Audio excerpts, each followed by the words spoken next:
दोस्तों ये है महाराष्ट्र के मुंबई से लगभग 1000 किलोमीटर दूर बसा गढ़चिरौली जिला, जो महाराष्ट्र के महत्वपूर्ण जिलों में से एक है। ये जिला पूर्व में छत्तीसगढ़ के जिले गोंडिया, राजनांदगांव, कांकेर, नारायणपुर और बीजापुर से लगता है। इसके अलावा ये जिला दक्षिण में तेलंगाना के जयशंकर भूपालपल्ली से सटा हुआ है। इसका क्षेत्रफल लगभग 14,400 वर्ग किलोमीटर के आसपास है, जो साइप्रस देश की जनसंख्या के बराबर है। यहाँ लगभग 11 लाख की आबादी पाई जाती है। गढ़चिरौली शहर बहुत ही छोटे लगभग 30 वर्ग किलोमीटर के क्षेत्रफल में फैला हुआ है, जहाँ पूरे जिले की जनसंख्या में से 7% इसी शहरी इलाके में रहते हैं। ये जिला 26 अगस्त 1982 को अस्तित्व में आया। इसे नागपुर डिवीजन के चंद्रपुर जिले से अलग करके बनाया गया था। इस जिले का मुख्यालय गढ़चिरौली में ही मौजूद है। वैसे इस जिले को महाराष्ट्र के लंग्स यानी फेफड़े कहा जाता है, क्योंकि महाराष्ट्र में सबसे ज्यादा जंगल इसी इलाके में मौजूद हैं। यहाँ का मौसम और यहाँ की ज्योग्राफी इसको महाराष्ट्र के यूनिक जिलों में से एक बनाती है।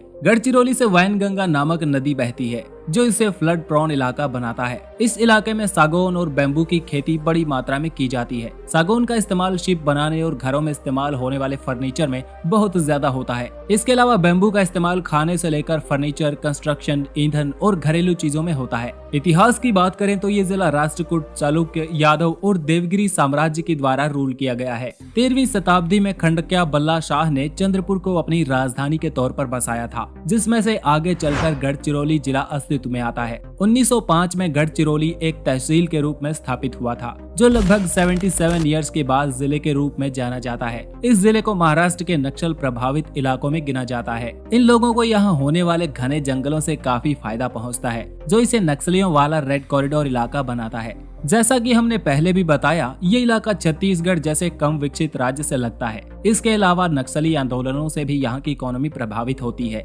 यहाँ के इस विशाल भूभाग पर 1 वर्ग किलोमीटर के इलाके में 74 व्यक्तियों का जनसंख्या घनत्व पाया जाता है। यहाँ की कुल आबादी के लगभग 60% लोग ही शिक्षित हैं, जिसकी वजह से यहाँ की इकोनॉमी पर भी असर दिखाई देता है। पुरुष महिला अनुपात की बात करें तो यहाँ 1000 पुरुषों पर लगभग 976 महिलाएं पाई जाती हैं। यहाँ की जनसंख्या में हिंदू और बौद्ध धर्म को मानने वाले लोग सबसे ज्यादा पाए जाते हैं, जिनमें 84% हिंदू, 8% बुद्धिस्ट और लगभग 2% के आसपास इस्लाम को मानने वाले लोग रहते हैं। तेलंगाना और छत्तीसगढ़ से सटा होने के कारण यहाँ की भाषाओं में भी काफी वैरायटी देखने को मिलती है। यहाँ की 54% आबादी मराठी को अपनी मातृभाषा मानती है। इसके अलावा दूसरे नंबर पर 23% के साथ गोंडी, 11% तेलुगु, 5% बंगाली और लगभग 2% लोग हिंदी को अपनी प्राथमिक भाषा के तौर पर इस्तेमाल करते हैं। इकोनॉमी की बात करें तो ये इलाका महाराष्ट्र के सबसे गरीब इलाकों में से एक है। ज्यादातर इलाके को ट्राइबल इलाके में गिना जाता है। यहाँ की 80% जमीन पर बियाबान जंगल मौजूद है। यहाँ के लोग बैम्बू, तेंदू के पत्ते और धान उगाते हैं। यहाँ की इकोनॉमी में सबसे ज्यादा पैसा इसी प्राथमिक क्षेत्र से आता है। यहाँ के सबसे बड़े कारखानों में यहाँ की चमोरसी तहसील में मौजूद पेपर मिल है।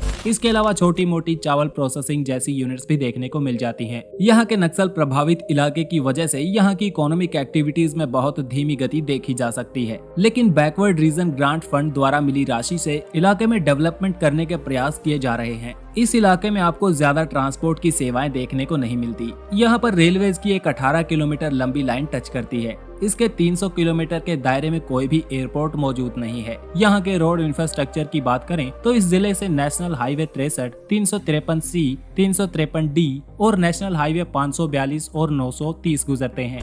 गढ़चिरौली की सड़कों पर दौड़ने वाले वाहनों पर NH 33 वाली नंबर प्लेट देखने को मिल जाएंगी। अगर आप कभी गढ़चिरौली आए हैं तो कमेंट करके जरूर बताएं। वीडियो अच्छा लगा तो लाइक करके चैनल को सब्सक्राइब जरूर करें। अगला वीडियो आपके शहर के बारे में होने वाला है। Thanks for watching. Stay tuned with Explore YRS.